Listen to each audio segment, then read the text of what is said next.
পাকিস্তান তার সকল প্রতিবেশীর সঙ্গে শান্তি ও স্থিতিশীলতার সম্পর্ক দেখতে চায়। তবে গত 3 মাসে দক্ষিণ এশিয়ায় অত্যন্ত জঘন্য ঘটনা ঘটেছে। এটা অত্যন্ত দুর্ভাগ্যজনক যে কোনো বিশ্বাসযোগ্য তদন্ত প্রমাণ ছাড়াই পহেলগাম হামলার জন্য পাকিস্তানকে দায়ী করা হচ্ছে, যা দুটি পারমাণবিক শক্তিধর রাষ্ট্রকে একটি বড় সংঘাতের জায়গায় নিয়ে এসেছে। পহেলগাম ঘটনার বিষয়ে ভারতকে কটাক্ষ পাকিস্তানের বিদেশমন্ত্রী ইশাক দারের। পহেলগামে নৃশংস জিহাদি হানার ঘটনার 15 দিনের মাথায় অপারেশন মাধ্যমে পাকিস্তানকে যোগ্য জবাব দিয়েছে ভারত। পাকিস্তান ও পাক অধিকৃত কাশ্মীরে থাকা 9টি জিহাদি ঘাঁটি গুড়িয়ে দেয় ভারত। পরবর্তীকালে পাকিস্তানের তরফে প্রত্যাঘাত এলে ভারত পাকিস্তানের মধ্যে 100 কিলোমিটারের ভিতরে ঢুকে পাকিস্তান পর বেশ কয়েকটি এয়ারবেসে হামলা করে ভারতীয় সেনা। পাশাপাশি নষ্ট করে দেওয়া হয়েছে তাদের এয়ার ডিফেন্স সিস্টেম, রাডার সহ সামরিক সরঞ্জাম। পাকিস্তান যদি ফের ভারতে জিহাদি হামলার ঘটনা ঘটায় তাহলে কিন্তু ভারত হাত গুটিয়ে বসে থাকবে না। তবে সম্প্রতি পাকিস্তানের বিদেশমন্ত্রী ইশাক দার এসইও কাউন্সিলে একটি চিঠি তুলে ধরেছেন, যেখানে তিনি বার্তা দিয়েছেন, আজ পাকিস্তান যুদ্ধবিরতি এবং স্থিতিশীল আঞ্চলিক ভারসাম্য প্রতিষ্ঠার প্রতি তার প্রতিশ্রুতিতে অটল।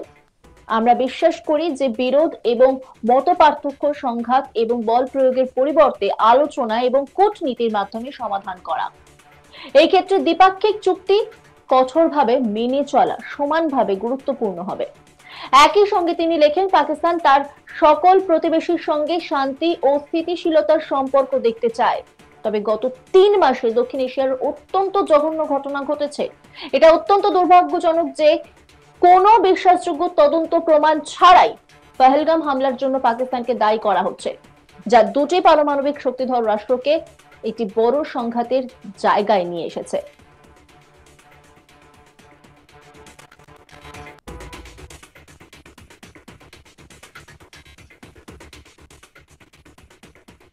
তবে এই কথা শুনে ভারতও চুপ করে বসে থাকেনি। জিহাদি ইস্যুতে পাকিস্তানের বেস্ট ফ্রেন্ড চীনের সামনেই এবার পাকিস্তানকে তুলোধনা করলেন বিদেশমন্ত্রী এস জয়শঙ্কর।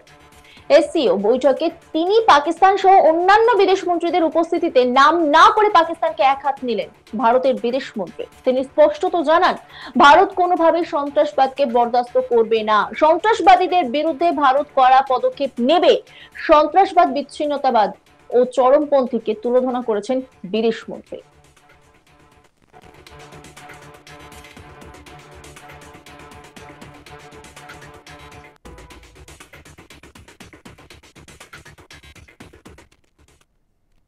পাঁচ বছরের মধ্যে প্রথমবার চীন সফরে গিয়ে ভারতের বিদেশমন্ত্রী এস জয়শঙ্কর চীনের রাষ্ট্রপতি শি জিনপিং এর সঙ্গে দেখা করেন। 2020 সালের জুনে গালওয়ান উপত্যকায় সংঘর্ষের পর দুই দেশের শীর্ষ নেতৃত্বের মধ্যে একটি প্রথম সরাসরি বৈঠক ছিল। এই সফরের মূল উদ্দেশ্য ছিল পূর্ব লাদাখে চলা সীমান্তে অচলাবস্থা কাটিয়ে উঠতে দ্বিপাক্ষিক সম্পর্কের পুনরুজ্জীবন। সাংহাই সহযোগিতা সংস্থার বিদেশমন্ত্রীদের বৈঠকে যোগ দিতে বেজিং এ গিয়ে জয়শঙ্কর ভারতীয় রাষ্ট্রপতি দ্রৌপদী মুর্মু এবং প্রধানমন্ত্রী নরেন্দ্র মোদীর শুভেচ্ছা শি জিনপিং এর কাছে পৌঁছে দেন। বৈঠকের পর এক টুইট বার্তায় জয়শঙ্কর লিখেছেন, বেজিং এ আমার সহকর্মী এসসিও বিদেশমন্ত্রীদের সঙ্গে রাষ্ট্রপতি শি জিনপিং এর সঙ্গে দেখা করেছি। রাষ্ট্রপতি দ্রৌপদী মুর্মু এবং প্রধানমন্ত্রী নরেন্দ্র মোদীর শুভেচ্ছা পৌঁছে দিয়েছি। আমাদের দ্বিপাক্ষিক সম্পর্কের সাম্প্রতিক উন্নয়ন সম্পর্কে সিকে অবগত করেছি। এই বিষয়ে আমাদের নেতাদের নির্দেশনাকে মূল্য দিই। এর আগে চীনের বিদেশমন্ত্রী ওয়াং ইর সঙ্গে বৈঠক করেন জয়শঙ্কর। প্রকৃত নিয়ন্ত্রণ রেখার স্থিতিশীলতা ফিরিয়ে আনার প্রয়োজনীয়তার উপর জোর দেন তিনি বলেন, সীমান্তে উত্তেজনা কমাতে দুই দেশকে বাস্তবসম্মত পদক্ষেপ নিতে হবে। বিশ্লেষকদের মতে এই সফর এবং শীর্ষ বৈঠক উভয় দেশের মধ্যে আস্থা পুনর্গঠনের এক গুরুত্বপূর্ণ পদক্ষেপ হিসেবে বিবেচিত হবে। যদিও সীমান্ত পরিস্থিতি এখনো পুরোপুরি স্বাভাবিক নয়, তবু আলোচনায় এই নতুন ধারা ভবিষ্যৎ সম্পর্কে উন্নয়নের আশা জাগায়। 2020 সালের জুন মাসে গালওয়ান উপত্যকায় ভারত ও চীনের সেনাদের মধ্যে রক্তক্ষয়ী সংঘর্ষে ভারতের 20 জন জওয়ান শহীদ হন। তারপর থেকেই দুই দেশের সম্পর্ক ক্রমশ শীতল হয়ে পড়েছিল। এরপর 2024 সালের অক্টোবর শেষ দুটি সংঘর্ষ এলাকা ডেমচক এবং ডেপচাং থেকে সেনা সরায় উভয় দেশই, কিন্তু ভারত চীনের মধ্যে কোনো উচ্চ পর্যায়ের বৈঠক হয়নি। তাই দীর্ঘদিন পর এই উচ্চ পর্যায়ের কূটনৈতিক যোগাযোগকে বিশেষ তাৎপর্যপূর্ণ বলেই মনে করা হচ্ছে।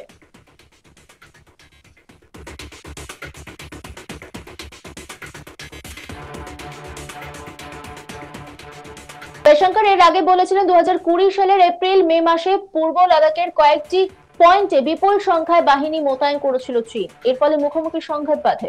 গালওয়ান উপত্যকার সংঘর্ষের ঘটনা আমাদের বুঝিয়ে দিয়েছে যে এই অবস্থায় শুধু যে মৃত্যু হতে পারে তাই নয়, এর মোকাবিলায় সীমান্তে শক্তিশালী অস্ত্রের সম্ভার রাখাটাও জরুরি। তবে দুই দেশের মধ্যে লাগাতার কূটনৈতিক আলোচনার মাধ্যমে সম্প্রতি ভারত চীন সম্পর্ক কিছুটা উন্নতির দিকে এগিয়েছে।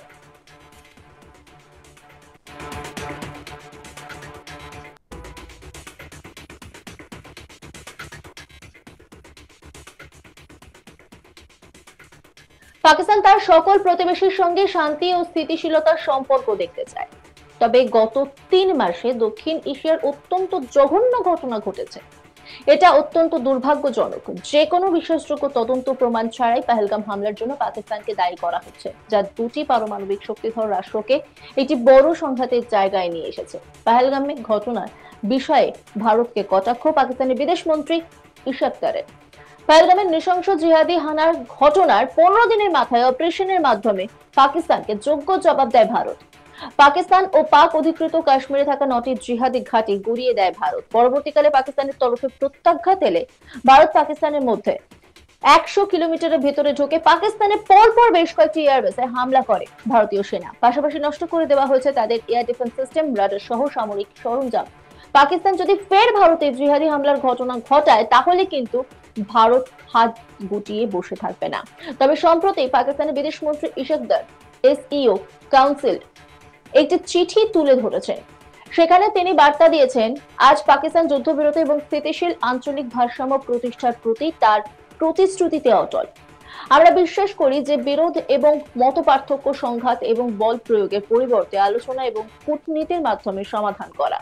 এক্ষেত্রে দ্বিপাক্ষিক চুক্তি কঠোরভাবে মেনে চলা সমানভাবে গুরুত্বপূর্ণ হবে। একই সঙ্গে তিনি লেখেন, পাকিস্তান তার সকল প্রতিবেশীর সঙ্গে শান্তি ও স্থিতিশীলতার সম্পর্ক দেখতে চায়, তবে গত 3 মাসে দক্ষিণ এশিয়ায় অত্যন্ত জঘন্য ঘটনা ঘটেছে। এটা অত্যন্ত দুর্ভাগ্যজনক যে কোনো বিশ্বাসযোগ্য তদন্ত প্রমাণ ছাড়াই পহেলগাম হামলার জন্য পাকিস্তানকে দায়ী করা হচ্ছে, যা দুটি পারমাণবিক শক্তিধর রাষ্ট্রকে একটি বড় সংঘাতের জায়গায় নিয়ে এসেছে।